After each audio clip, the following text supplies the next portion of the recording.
Hello everyone, Ember here, and welcome back to a new video. In this one, I'd like to take a look at some United Wings decks from the set Shrouded Fable. So in the past, United Wings has struggled a bit in terms of damage, right? However, with a new Dartrix that was revealed and will be released in this set, Dartrix can extend the damage by up to 80 damage and also opens the door fitting weakness on Charizard and subsequently, I guess, anything that happens to be weak to grass. If you feel like running Rowlet, of course, like you don't have to, but it is there as an option. The deck also benefits from a bunch of new stuff, including Pheasantipity X, which we'll talk about in a second. But I guess the main point of this video is basically just to stress the importance of these cards and say that, look, United Wings might actually come back into standard and be good this time. So yeah, I mean, it was always pretty good, but it was never like, great. So hopefully with these new cards, it can be, A tier at the very least, or B tier, So happy to see that. So yeah, some new cards to take a look at is we do have this Kyurem, which is essentially a anti-loss box card. You don't have to play this, but if you play against a lot of Lost Zone, then maybe you feel like, Kyurem's a good option. But basically, if you have Colress in your opponent's discard pile, so your opponent has to have Colress, but if they have Colress in their discard pile, you can use Trifrost, which does 110 damage to 3 of your opponent's Pokemon. So even if your opponent has a Manaphy in play, you will still be able to do 110 damage for a single energy, which is, pretty efficient and quite nice. So yeah, Kyurem's a nice option, but again, it just kind of depends on if you're going to be playing against a lot of Lost Box. But we do have this new Pheasantipity EX, which has the fantastic ability Take Advantage, which says once in your turn, if any of your Pokemon were KO'd during your opponent's last turn, you may draw 3 cards, and you can't use more than one of these abilities during your turn. So a fantastic ability, not just because stuff like Oricorio GX, which had the exact same ability, was really good in Mad Party, which was like the Sword and Shield version of United Wings, I guess.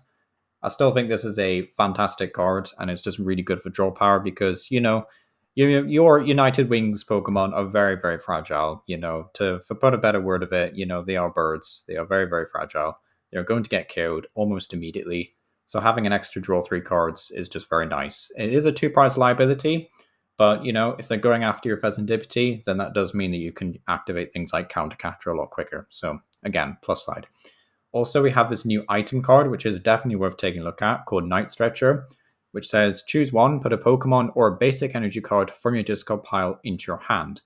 So what this effectively allows you to do is recycle the best birds that you want to use to attack, aka Murkrow, or Dartrix if you're playing the Rowlet, but also just allows you to have some energy recovery so you don't have to play too many counts. I know a lot of United Wings decks don't play high amounts of energy anyway, but just having an option to recover basic energy is quite nice in the deck. So Night Stretcher, kind of like, I would say a bit better than Super Rod because you don't want to be returning that many Pokemon. So just having the option to occasionally recycle the best attackers is definitely desirable. But yeah, onto the new list. This one is probably the most straightforward out of them all. Playing stuff like Squawkabilly, which is understandable, new Pheasantipity, 4 copies of Night Stretcher, so definitely leaning into the new cards there. 1 copy of Rowlet, which I personally think is like correct. I think you don't need more than 1 Rowlet, but it is just there so you can evolve it into Dartrix and to a KO Charizard, hopefully, or one a KO Charizard potentially with a Dartrix, sorry. So it is an option there. But it's not necessarily like you have to do it. Like you don't have to play the Rowlet if you don't think you'll be playing against Mudslard, but it is an option and it does exist. Also playing 3 copies of Ditto, which I mean, yeah, it can copy like Murkrow and stuff, but honestly, I don't know if Ditto's super worth it. It's not like in high counts in most of the lists I've seen, but still, 3 copies definitely here to help. 1 Manaphy because you absolutely need bench protection with these sorts of decks. Like, you really need bench protection, otherwise you'll get absolutely decimated by Greninja. 1 copy of Delibird for a bit of Gust, 1 of the new Kyurem, and then that's about it for Pokemon really, apart from like the pre-established United Wings cards. Also, some interesting notes for this deck is playing 4 copies of Carmine, I believe her name is. It's either Carmine and Kieran. I get those 2 very, very confused. I don't think it helps that like they're supposed to be related or something, but yeah. I think that's Carmine. I think. Yeah, Carmine, I think, is the one that says you can play it during your first turn of the game, and it's basically just a discard your hand, draw 5. So it's like a mini Professor's Research, but you can play it turn 1. So if you really want to be aggressive, you could go like Squawkabilly and then Carmine. If you really wanted to, it's an option. So yeah, that's kind of cool to see. Then 4 copies of Research, so you get to essentially play 8 copies of Dump Your Hand, Draw More Cards. And also playing one copy of Thornton, one copy of Boss's Orders, which is a bit of a shame, but this deck is also playing one counter catcher, one Pokemon catcher. Like, if I was to change anything else about the deck, I'd probably just remove the Pokemon catcher for like a second boss or something. Like, I think you can get away with two copies of boss. I know you're supposed to be playing research most turns, but like, Pokemon catcher is just, it's a wee bit too flippant for my liking. But yeah, other than that, a very cool list. Very low counts of energy, which is a bit scary, of course. But yeah, other than that, a very solid list overall. Next up is a wee bit more straightforward, I would say. It's not playing the Rowlet, which is, it's interesting. Not playing Rowlet. Not actually playing the Kyurem. What else is it not playing? It's a wee bit different. It's playing Superior Energy Retrieval. So, which is like, okay.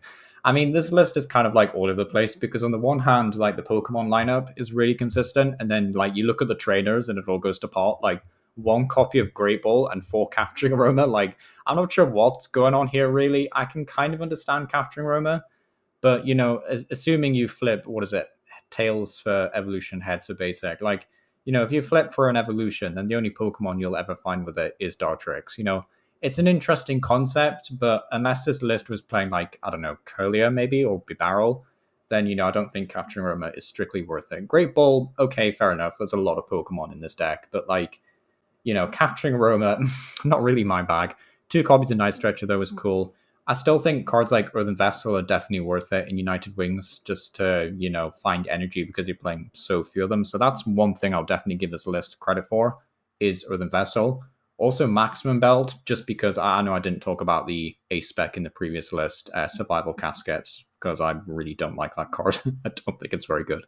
I guess it's all right if you have a bunch of birds in your hand, but like, yeah, I prefer raw damage output. So yeah, Maximum Belt is definitely more my cup of tea. The 2 Rescue Stretcher makes kind of sense, or Night Stretcher, I guess. 1 Pal Pad, of course, we do like Pal Pad. 1 Rescue Board. Also worth mentioning, actually, is I didn't mention this before, Pheasantipity has a retreat cost of 1, so it is very easy to pivot around, which is cool. So yeah, no Carmine in this list, actually. Very, very light on the supporters. Less than 8 supporters, is that correct? Yes, 7 supporters. Wow, okay. So very different approach to deck building, but of course 2 Pokestops, so just going ham for those items. And then 1 Collapse Stadium, I guess, which could be a really good counter to stuff like Dragapult that relies on having loads of Pokemon on the bench, so that's really cool to see. Also, Collapse Stadium could discard your own birds, like your own Flamigo. So, for example, you bench Flamigo to find the other Flamigos, but then you also want to discard that Flamigo, if that makes sense. So you use Collapse Stadium to discard it. You could also use it to discard Squawkabilly after the first turn of the game. So, also, Collapse Stadium is a bonus point. Collapse Stadium will be very good against stuff like Terrapagos when that eventually rolls around, but I mean, it won't hurt Terrapagos too much because, you're so fragile anyway, but, it's worth considering for the future as well. So, absolutely pick up Collapse Stadium before Terrapagos drops it either way. But yeah, very, very cool list. It's just a wee bit weird for my liking. It's a bit odd. It's very straightforward, but also just a wee bit random at the same time. This last list, though, I want to take a look at is very cool. Not playing Rowlet again, but playing some other unusual cards. Got the 1/1 Rabaska line in here, I guess is your option against Dragapult. Personally, I think this is more because Dragapult is still like kind of popular in Japan. I don't think Dragapult will remain that popular over here just because of how like big brain intensity the deck seems to be. Like if people want to play a good stage 2 deck, they're probably going to migrate to like Charizard. There's not really like the grass threats, really. Like Ogerpon hasn't done a lot, so I don't think people will move away to stuff like Dragapult. But personally, I would have liked to have seen Dragapult be really good in the format just to spice things up a bit. But yeah, I don't think Relor is strictly worth it in this deck. But it's here's an option. 1 Ditto, I do approve of that. 1 Wattrel, or is it Kilowattrel, the evolution, which is like, yeah, fair enough, but I don't think Kilowattrel is doing nearly enough damage to warrant playing. Also, this deck is playing 2 copies of Buddy Buddy Poffin. Were any of the other lists playing Buddy Buddy Poffin? No. Okay, interesting. Because honestly, like, I don't really agree with Buddy Poffin. I can kind of see why, because it finds Manaphy, right? It finds a bird to attack with. It can find Ditto. It can find Relor, but I'm not a fan of Poffin. 3 Capturing Aroma, again, interesting to see. 1 Issue and Heavy Ball because you can't really afford to prize any birds. 2 Pokegear, I do like that. I do like Pokegear in decks. 1 Counter Catcher, again, very light on the gusting side of things, but, could be worth it. One survival casket, I will never understand that card. Maybe it's good enough for United Wings. So like if survival casket is like very cheap and you know you will play this deck when the set comes out, then maybe pick up survival casket, I guess. But yeah, I'll never get behind that card. It's yeah, not my cup of tea at all.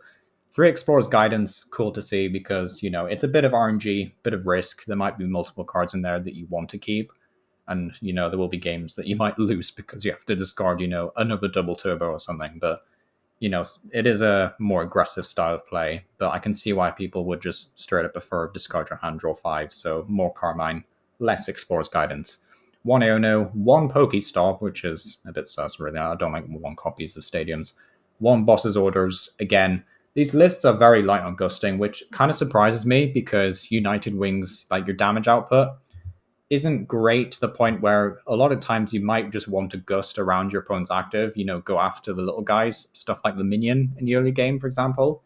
Pokemon that aren't as tanky as the likes of, I don't know, Charizard. I mean, Miraidon isn't super tanky, so that's a bad example. But, if Goldengo, for example, was playing Pheasantipity now, stuff like that, just go after like the smaller HP Pokemon. So I'm honestly not surprised. I'm kind of surprised, I should say, that there's not more Gust and there's not, Prime Capture or whatever in some of these lists. But yeah, that's just my 2 cents on the matter. But you can form your own opinion on that. But yeah, either way, thank you for watching. Do you think United Wings is now an A tier deck? I'm rooting for it for Worlds because this stuff will be legal. So I'm hoping United Wings does well at Worlds as long as it dodges all the Dragapult. But yeah, let me know what you think down below. And as always, thank you for watching.